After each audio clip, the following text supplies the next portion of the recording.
Hi, my name is Dr. Simon Agger, chiropractor and clinical nutritionist, and I'm excited to share with you some of the research that came out from many different journals, but one of the cutting edge papers that came out was in 2008 in the journal Circulation, where they looked at interval training, aerobic interval training, specifically to deal with the growing crisis of metabolic syndrome, which is a fancy name for a common problem that occurs in the Western world, which is high blood pressure, high triglycerides and cholesterol. That's fats, the bad fats in the body are too high, a high waist to hip circumference, and insulin resistance and type 2 diabetes.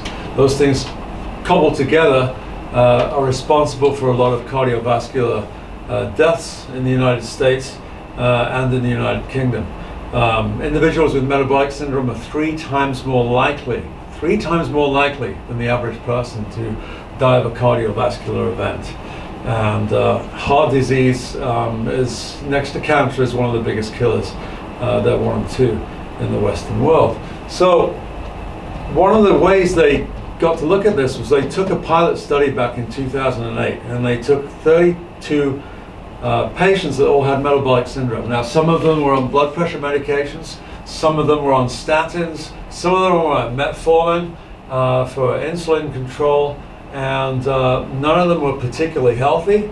They were all between about 52 and 57 years of age, and they put them through this program. What was the program? Well, the program was 3 times a week for about 8 to 12 weeks.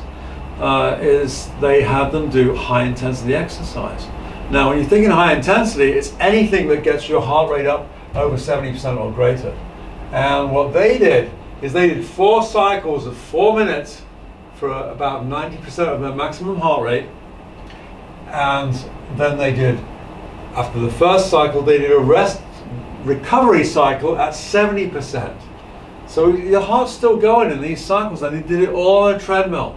It wasn't an inclined treadmill, just a straight treadmill. So they're going along, they're getting the heart rate up. They're using a Fitbit to monitor it, or a Holter. Nowadays we can use a Fitbit. Back then they were using a Holter monitor.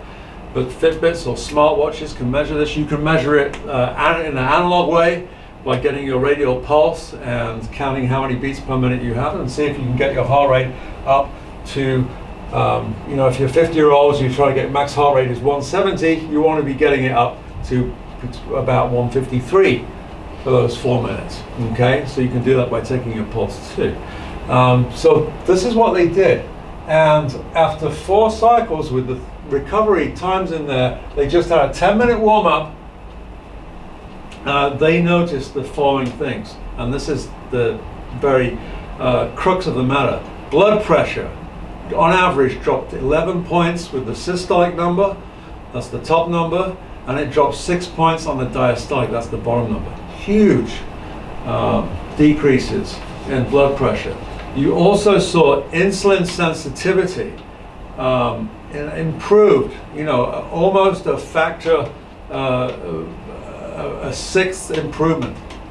Massive improvements in insulin sensitivity. That means when you take in any carbohydrate, your body can respond more appropriately to getting it to where it needs to go, and you have less insulin resistance, and it helps to reduce type 2 diabetes. The beta cell function in the pancreas, which creates the insulin, was also upregulated by this.